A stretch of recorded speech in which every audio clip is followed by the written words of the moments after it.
नमस्कार, आदाब, सत श्री अकाल। मैं ओम जोशी। मैं सुप्रिया रंजन। हम IITE के छात्र आज आपको पाई की एक रोमांचक यात्रा करवाएंगे। अरे सुप्रिया, तुम जानती हो पाई क्या है? हाँ, यह तो बहुत आम सी बात है। यह गणित का एक कांस्टेंट है। कोई भी सर्कल ले लो, इसकी सरकमफेरेंस और इसके डायमीटर को मापो। इन्हीं दो संख्याओं का रेशियो एक मैथमेटिकल कांस्टेंट है जिसे हम पाई कहते हैं। यह परिभाषा तो सरल है, लेकिन पाई का अध्ययन हजारों वर्षों से किया गया है। बिल्कुल सही बात है। हमारे लिए पाई की समझ बस उसकी वैल्यू तक ही सीमित है, लेकिन इसका मूल अर्थ यह भी है कि यह पूरे गणित का इतिहास बनाता है। ऐसा इतिहास जो हमें मध्य पूर्व से यूरोप तक, चीन से भारत और यहाँ तक कि अमेरिका तक भी ले जाता है।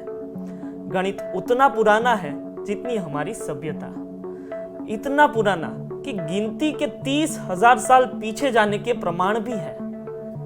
आप जानते हैं दो सबसे पुरानी सभ्यताओं के बारे में, प्राचीन मिस्र और बेबीलोनियन?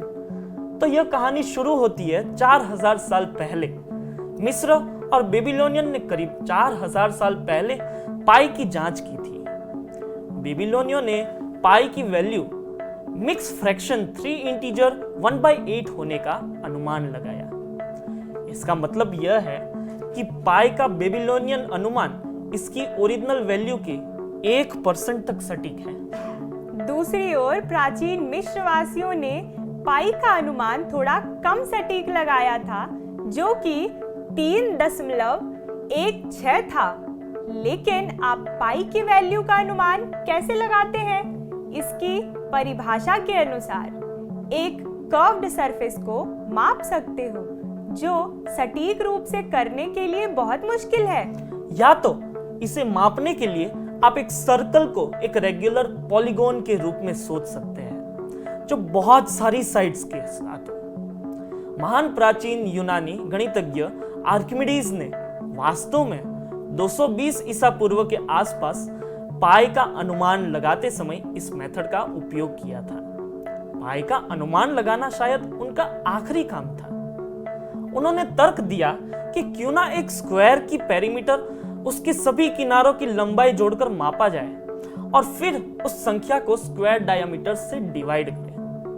आर्किमिडीज ने सर्कल में 96 साइड्स वाले बहुकोणीय आकृति से पाई की गिनती की, जिस आकृति को न्योकॉन तुर्की हेक्सागोन कहा जाता है। पाई के अध्ययन में यूरोपीय प्रगति तो आर्किमिडीज के साथ 1000 से भी अधिक वर्षों तक जारी रही। सौभाग्य से यूरोप के बाहर भी गणित की सोच बरकरार थी, जैसे कि चीन, भारत और फारस। यहाँ के गणितज्ञ भी पाई में विशेष रूप से रुचि रखते थे। सबसे पहले एक चीनी गणितज्ञ ने आर्किमिडीज विधि का उपयोग किया, लेकिन आकृतियों की प्रॉपर्टीज पर विचार करने के बजाय उन्होंने उनके क्षेत्रों पर विचार किया।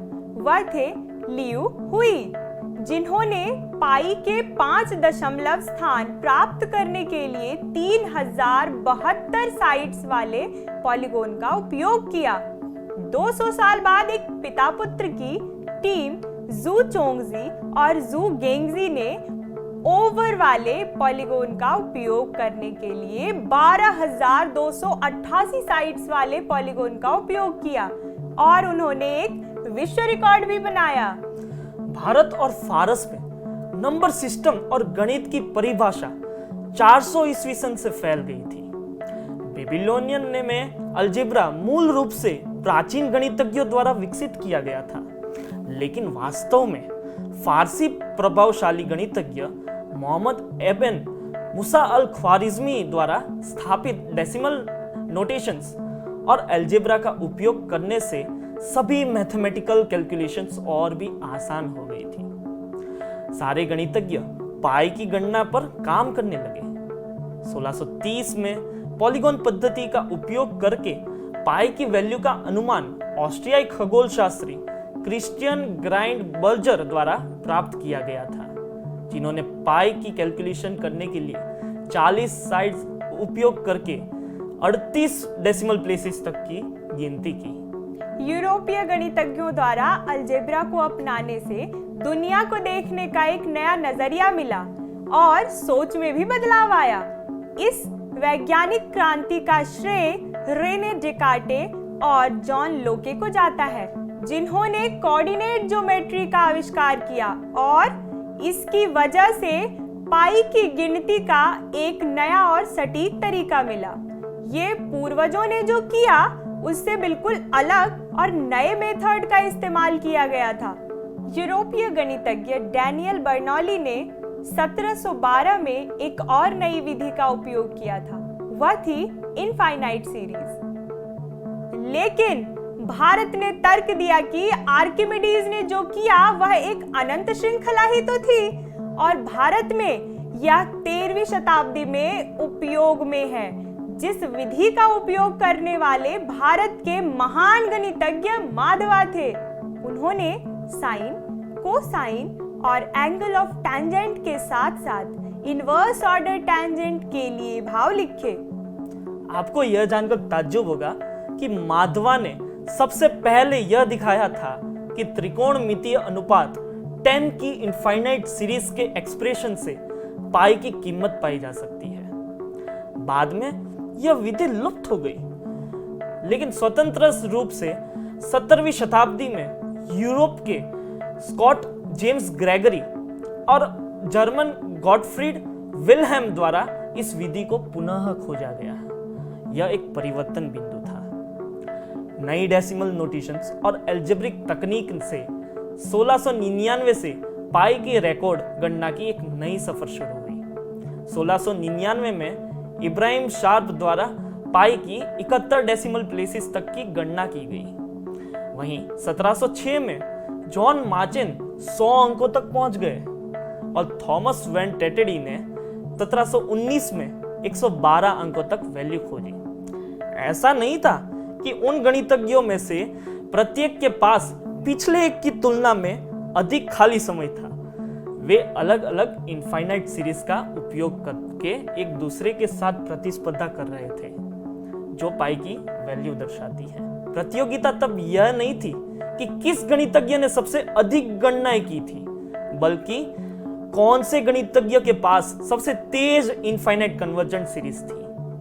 1914 में प्रभावशाली भारतीय गणितज्ञ श्रीनिवास रामानुजन ने अनंत श्रृंखलाओं का उपयोग करके पाई की कीमत ढूंढने का एक प्रसिद्ध सूत्र दिया, जिसके बाद उस सूत्र को रामानुजन सूत्र के नाम से पहचाना गया। एवं 20वीं शताब्दी का मैकेनिकल कंप्यूटर का आविष्कार हो चुका था, जिससे पाई की गणना करना और भी आसान हो गया था।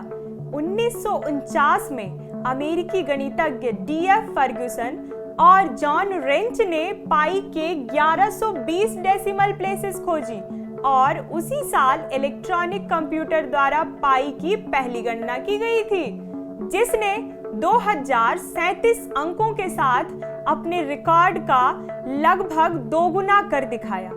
यहाँ से पाई का इतिहास मूल रूप से एक सूची है। जिस तरह से कंप्यूटर का प्रयोग बढ़ता जा रहा था, पाई का विश्व रिकॉर्ड दर्ज करने के लिए अंकों की बेतुकी संख्या बढ़ती जा रही थी।